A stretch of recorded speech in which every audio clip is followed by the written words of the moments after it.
Hey everybody, it's Master Gallengeist here, bringing you my review for the Invincible Iron Man Issue 5 2022. Yeah.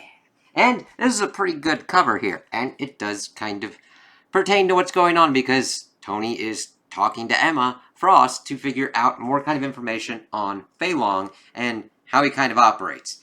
Now, she doesn't like take Tony's head or anything, but Tony does get kind of screwed up in this and really gets put on the back foot. And it's going to be interesting to see how he kind of deals with this. So, we pretty much start off. He had gone to Krakoa. He was talking with Emma. And she pretty much lets him know that he had realized he bit off more than he can chew with Krakoa and his Mars dreams and is zeroing in on more manageable prey. And he's like, consider me humbled, Emma. You said you had more information, and we learned that a mutant Sunfire does.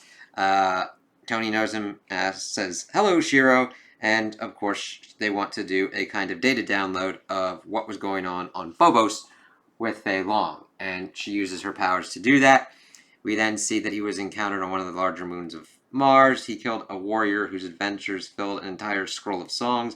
I told him I couldn't protect him on this new mutant world. He didn't care. I don't need protection. I'm just looking for a worthy nemesis. So we had already kind of seen this, but this helps to like set that groundwork and understand kind of more of his motivations. Tony's like, wait a minute, he's ride there on powers, and Shiro talks about Jean Grey doing some telepathic snooping.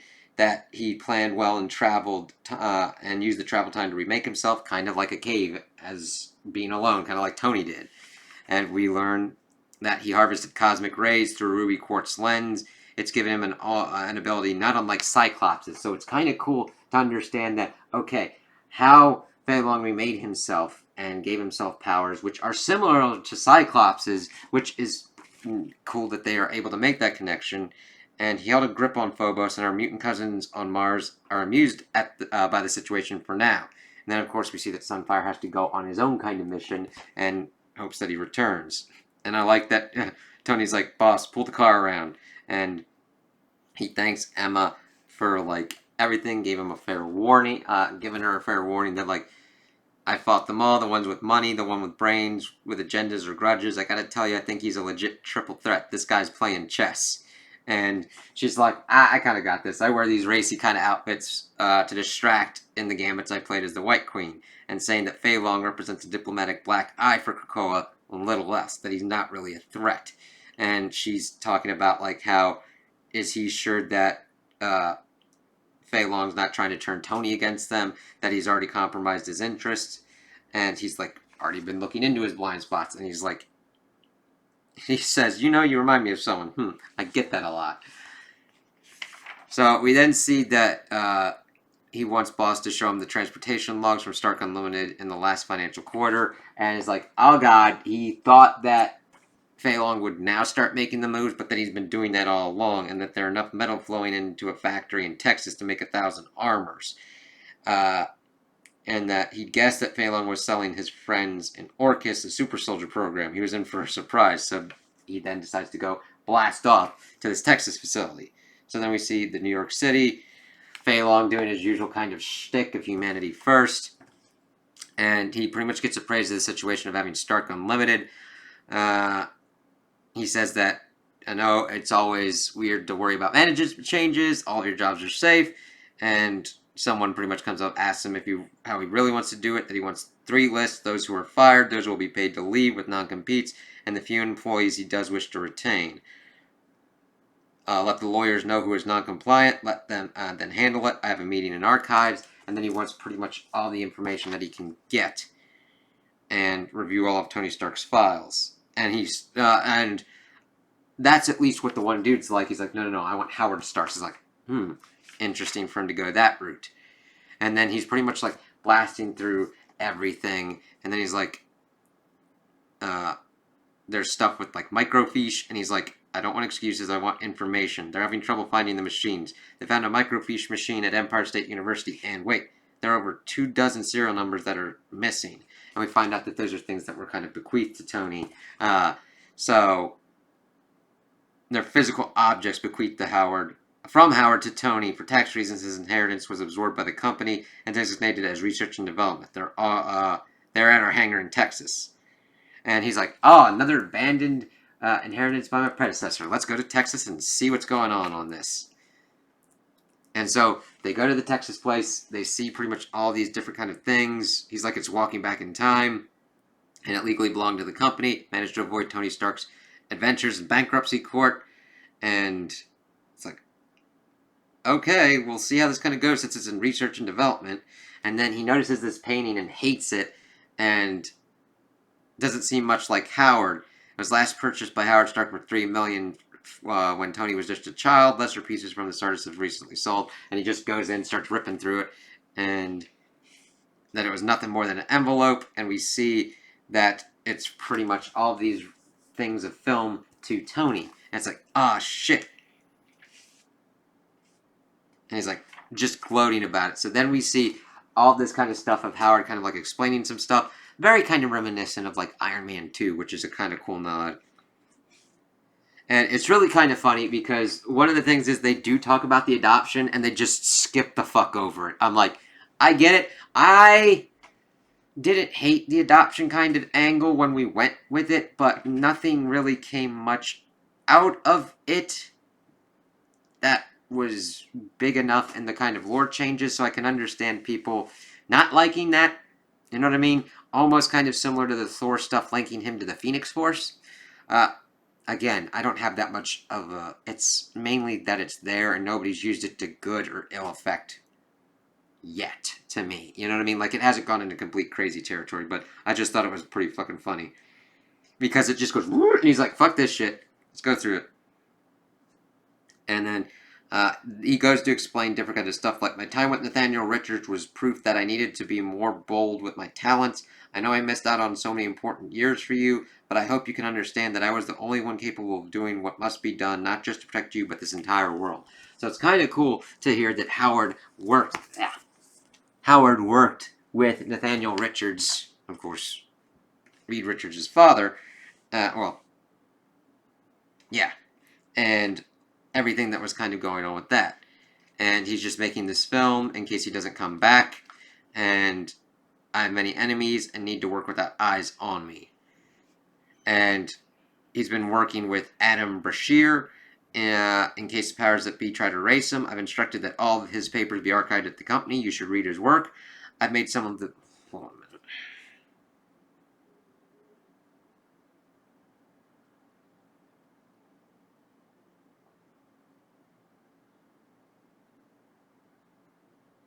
Let me see here.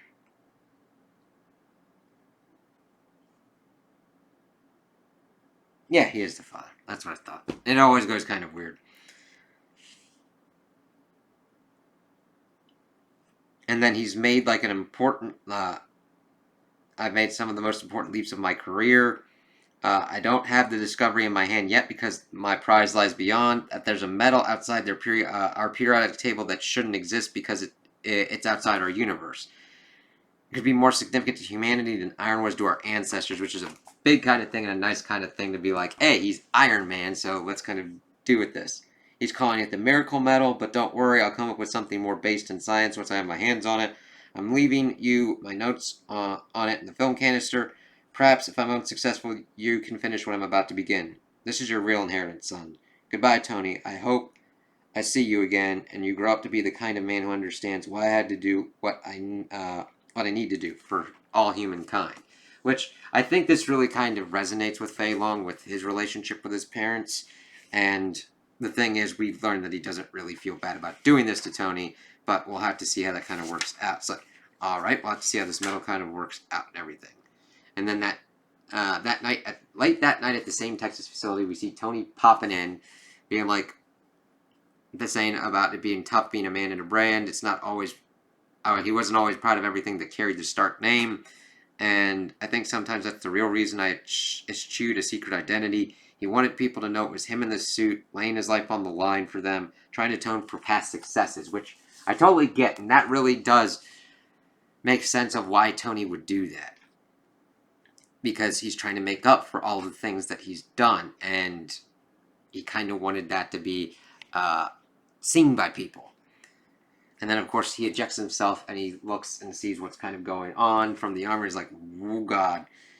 And this is like his worst fear. The days of killing machines bearing his name is back. Oh no, no, as we see the dawn of the Stark Sentinels at hand, which that is not good. Alright, that's like danger level shit. And it's like, motherfucker.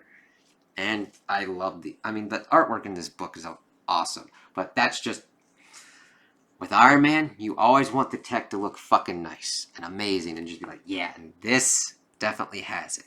Now, granted, you don't want to screw over the people either, and that one does it in this. We see it as he then pretty much gets tased by him, mocking him, that he used a crowd-controlled drone for getting to sell to police departments. Tony's like, I don't think you know who you're messing with. Ironic, since I just completed a deep dive into you and your father, I discovered your true inheritance. And he's like, what are you talking about? He's like, I'm not giving you permission to crawl away yet, as he's trying to get to his armor and he's just beating the shit out of him.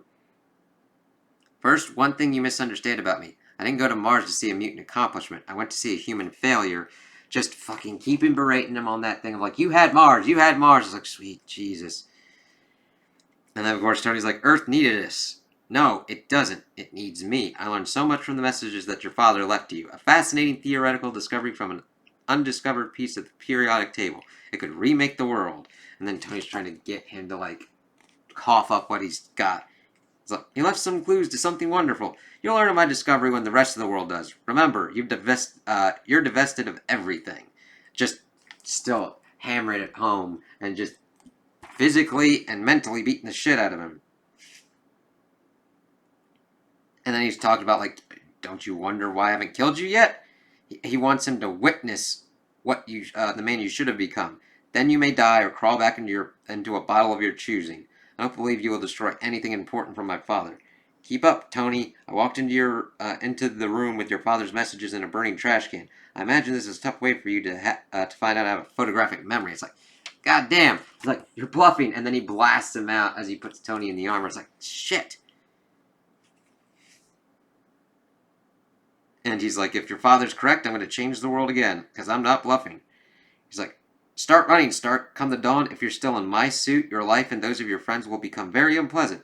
Sentinels, time for target practice. Deal with this threat. It's like, god damn. They really set Fei Long up as a good threat to Tony here. I'm liking this, because he's doing some crazy-ass shit that we've seen others do, but in his own kind of distinct way. It works. And it's like, goddamn, as we then see this Stark Sentinel online and Tony talking about how this has perverted everything that Iron Man is into a monster. That was the night I found out what it was like to face superior technology as he felt small and is just getting even more of his ass kicked while he's in the armor.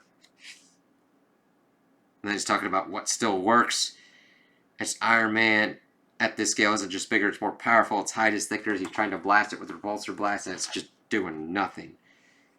And then, of course, he puts all the reserves into his thrusters, and he just bolts out of there. Which is the only kind of option he's got at this point. And the thing is, he's blood's running cold, he's doing the math in his head, he can't win this fight. Sentinels with Iron Man advancements represent a leap forward that is beyond my current technology. And it's like, alright, Tony, then let's see you make a better technology. That's when he's always on the back foot like that. I always like to see how Tony is able to do that. And of course, Fei Long tells the Sentinel to disengage, and for Tony to tell the world what's coming.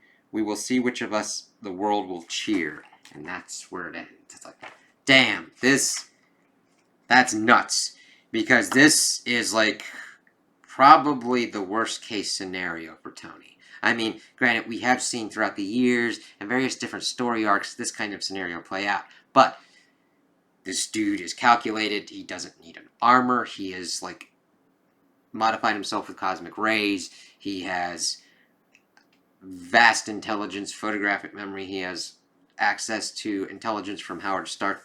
He's got access to Stark technology and is able to make Stark Sentinels, which, that's bad. That is horrible, fucked up shit level. Like, there are bad Sentinels that have been in the X-Men stuff, but you put that with Stark tech and any kind of like evolving tech or whatnot, and that is going to be very big trouble for mutants. And this is something that Tony needs to stop, because it's his tech being misused to hurt people. So this definitely sets up the level of threat that Fei Long is, which I think is really successful here because we get how he got his powers, what he's kind of doing, what he's gotten from Howard, and what he's going to be trying to go for. So we'll see how his game kind of plays out, his next kind of moves that he's going to be using, and how Tony is going to try and answer them, and how he's going to have to, like, get his tech beyond, what he's going to have to do, how he's going to do it, how he's going to have, what kind of friends are going to be able to help him, what he's going to be able to do for this. That's the exciting stuff, and I always like reading that and getting into that, so I can't wait to see what else happens with this. So those are my opinions on the issue. Tell me what you guys think in the comments below. If you liked it, if you didn't like it, if you agree with me, if you disagree with me. Also like and subscribe, and I hope you have a good day.